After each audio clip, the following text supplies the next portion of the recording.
ओम शांति।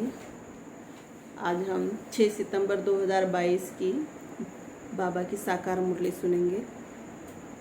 बाबा कहते हैं, मीठे बच्चे दुरादेशी विशाल बुद्धि बन सर्विस करनी है।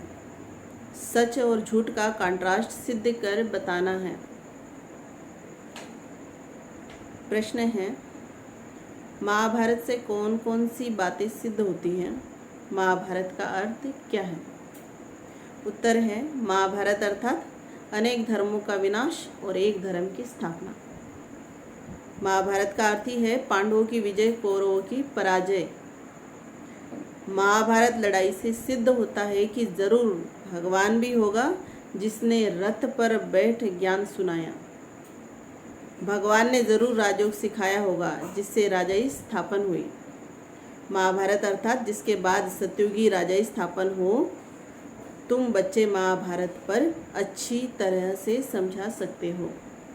आज की मुरली का गीत है, यही बहार है दुनिया को भूल जाने की, खुशी मनाने की। ओम शांति। मीठे मीठे बच्चे जानते हैं कि इस समय महाभारत की सीन चल रही है। बाप ने समझाया था, जैसे आटे में नमक होता है ना, वैसे शास्त्रों में कुछ न कुछ सच है, बाकी तो प्रायः झूठी है। अब महाभारत के समय विनाश तो दिखाते हैं, यूरोप को भी दिखाते, मुसल वहाँ से इन्वेंट हुए, अर्थात मिसाइल वहीं पे इन्वेंट हुई।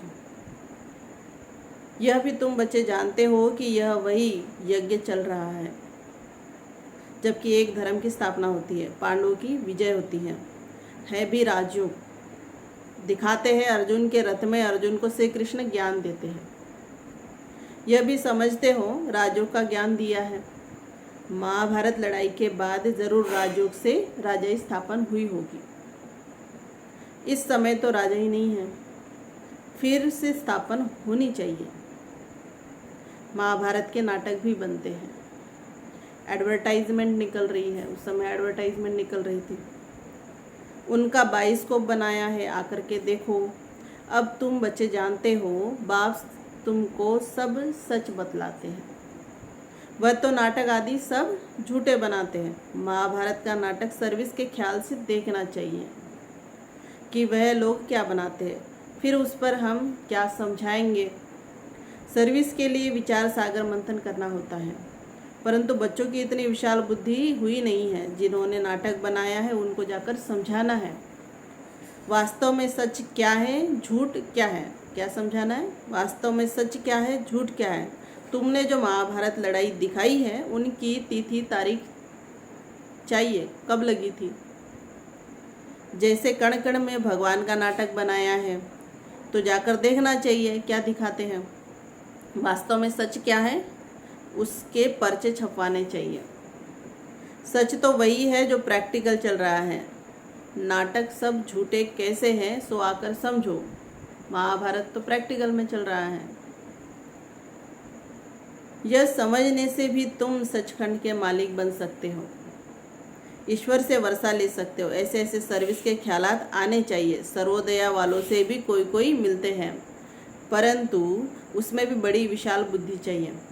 उनको समझाना चाहिए सर्वमाना सारी सृष्टि पर दया करना, सो तो ब्लिसफुल एक ही बाप का काम है, वही सर्व पर दया करते हैं। आज से 5000 वर्ष पहले भारत स्वर्ग था, सब सुखी थे। अभी कलयुग के अंत में इतने दुख है, भ्रष्टाचार है। सर्वोदया इसमें सारी दुनिया की बात है। अब भगवान कैसे सर्व पर दया करते हैं सो आकर समझो। अब कलयुग का अंत है, महाभारत लड़ाई भी है। जरूर कोई है जो पतित दुनिया को पावन बनाने वाला है, तो सर्व आत्माओं का ब्लिसफुल वह ठहरा ना। इसमें ज्ञान की बुद्धि बड़ी अच्छी चाहिए। बाबा के पास तो समाचार मिलते हैं कि वह हम सर्वोदया लीडर से मिला, परंतु मिलने वाला बड़ी विशाल बुद्धि वाला चाहिए। बाबा ने देखा कि कोई ने विशाल बुद्धि की बात नहीं की है। बाबा के पास सर्विस की रिजल्ट है। पहले तो उनको बताना चाहिए कि सारी दुनिया में दुख अशांति है। यह दुखधाम है तो ज़रूर पहले सुखधाम शांति धाम था। बच्चों ने यह भी उनको बताया नहीं। भारत की बड़ी महिमा करनी चाहिए। अच्छा, भारत को ऐसा बनाने वाला कौन? तुम तो सर्व पर दया कर नहीं सकते हो। वह खुद अपना कार्य कर रहे हैं। हाँ, यह भी अच्छा है जो दुखियों को कुछ न कुछ देते हो। उनसे मिलना भी चाहिए एकांत में। महाभारत का जो नाटक बनाया है उस पर सच और झूठ का कंट्रास्ट लिख पर्चे बनवाने चाहिए। भारत कैसे कौड़ी से हीरे जैसा बनता है सो आकर समझो। जब महाभारत लड़ाई हुई तब बाप भी था जिससे वर्षा मिलता है। श्री कृष्ण को तो कोई बाप कह न सके। मनुष्य जब गॉड फादर कहकर पुकारते हैं तब निराकार को ही याद करते हैं। तुम बच्चों को सारा दिन यह ख्यालात रहने चाहिए कि हम कैसे सर्विस करें। विचार सागर मंथन करना चाहिए कि कैसे औरों को जगाएं। कांटों को फूल बनाना है, शमशान में जाकर सर्विस करनी है। बच्चे जाते हैं परंतु बहुत थक पड़ते हैं। देखते हैं कि इतना समझाते हैं परंतु सुनते ही नहीं। अरे समझेंगे भी कैसे? बाबा मिसाल देते हैं कि रीढ़ अर्थात भेड़ क्या समझे, है तो बड़ा सहज ज्ञान। ऊंचते ऊंच है भगवान, फिर देवताएं। यह वर्णों का राज भी बहुत सहज है। ब्राह्मण चोटी है सबसे ऊंच। तुम देवता बनते हो तो इतनी महिमा नहीं होती है। इस समय तुम्हारी महिमा बहुत है। शक्तियों के कितने मेले लगते हैं, लक्ष्मी का मेला नहीं लगता है। उनका सिर्फ दीपमाला के दिन आवाहन करते हैं। जगदम्बा कौन है, लक्ष्मी कौन है, लक्ष्मी की पूजा क्यों होती है, अभी सब कहाँ है? लक्ष्मी तो सतयुग में थी, अभी उनकी आत्मा कहाँ है तुम जानते हो। लक्ष्मी 84 जन्म भोग, अभी वह संगम पर जगदम्बा बनी है। एडाप्ट कर फिर उनका नाम बदला जाता है। बहुत बच्चे कहते हैं हमको बाबा ने अडॉप्ट किया है, हमारा नाम क्यों नहीं बदला जाता है? बाबा कहते हैं क्या करूं, नाम तो बदलूं परंतु नाम को बट्टा लगा देते हैं, बदनाम कर देते हैं। नाम भी बहुत फर्स्ट क्लास मिले थे। तुम प्रजापिता ब्रह्मा कुमार कुमारियाँ कहलाते हो ना। बल शरीर निर्वाह अर्थ धंधे आदि में वह नाम चलाना पड़ता है। तुम तो कहेंगे हमारा तो यह नाम है, फिर भी एड्रेस घर की देनी होती है। बुद्धि में है हम ब्रह्मा कुमार कुमारी है, यहाँ बैठे हैं, साथ में शिव बाबा ब्रह्मा बाबा हैं। वहाँ बाहर मित्र संबंधियों को देखते हो तो वह नाम याद आ जाता है। वह नाम भी लिखना पड़ता है, नहीं तो समझ भी न सके तो ग्रस्त व्यवहार में जाने से फिर भूल जाते हैं। उसमें रहते अपने को शिववंशी निश्चय कर उसमें याद में रहना पड़े। मेहनत है, इसलिए बाबा लिखते हैं कि चार्ट रखो। लौकिक संबंधी होते हुए भी पारलौकिक को याद करते रहें, इसमें मेहनत है, यह नई बात है।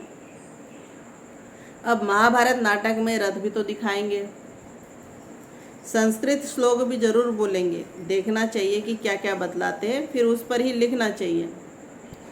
सर्विस का ख्याल रहना चाहिए, परिचय देना है। यह बातें जानने से तुमको सच्चा महाभारत लड़ाई का ज्ञान मिल जाएगा। बाबा कुछ भी सुनते हैं तो ख्याल चलता है ना। तुम तो जानते हो यह छोटे छोटे मठ पंथ जो पिछाड़ी में निकलते हैं, झाड़ की आयु पूरी होने से सारा झाड़ ही सूख जाता है। तो यह सब जो भी धर्म वाले हैं वह कोई सतयुग में आने वाले नहीं हैं। बाकी जो कन्वर्ट हो गए हैं वह कहाँ न कहाँ से निकलते हैं। जितना जो जिसकी तकदीर में होगा वह लेंगे, खुद समझकर फिर औरों को भी समझाना है। प्रजा नहीं बनाई, बहुतों का कल्याण नहीं किया तो वर्षा क्या मिलेगा। कोई की शक्ल से ही पता पड़ जाता है कि इनको ज्ञान अच्छा लगता है। बात दिल से लगेगी तो कांध ऐसे हिलता रहेगा, नहीं तो इधर उधर देखते रहेंगे। बाबा जांच भी करते हैं कि यह नालायक है व लायक है। यह तो बेहद का बाप है ना, यह दादा भी समझाते हैं ना। यह कोई भुट्टू अर्थात बुद्धू तो नहीं। बाबा कब कह भी देते हैं अच्छा इनको भुट्टू समझो। तुम्हें शिव बाबा ही सुनाते हैं, मुरली चलाते हैं, तो कई ऐसे समझ लेते हैं कि यह थोड़ी कुछ जानते हैं, अर्थात ब्रह्मा बाबा को कुछ नहीं जानते। ठीक है, ऐसा समझ लेते हैं। यह तो हमारे मुआफिक ही है, अपना अहंकार आ जाता है। समझते हम तो सेवा करते हैं, हम उनसे भी तीखे ठहरे। ऐसे कहते हैं, दुरादेशी नहीं है। बाबा की तो यह युक्ति है कि बच्चे शिव बाबा को याद करें। याद करने से ही विक्रम विनाश होंगे, इसमें देहाभिमान की तो बात ही नहीं। समझो शिव बाबा ने समाचार सुना, वह तुमको डायरेक्शन देते हैं, ऐसी ऐसी सर्विस करो, विचार सागर मंथन करो।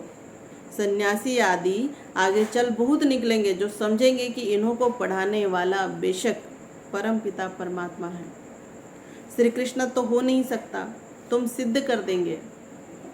समझ सकते हैं राइट क्या है, रॉन्ग क्या है, रॉन्ग में कौन ले जाते हैं और राइट में कौन ले जाते हैं, यह तुम अभी समझते हो।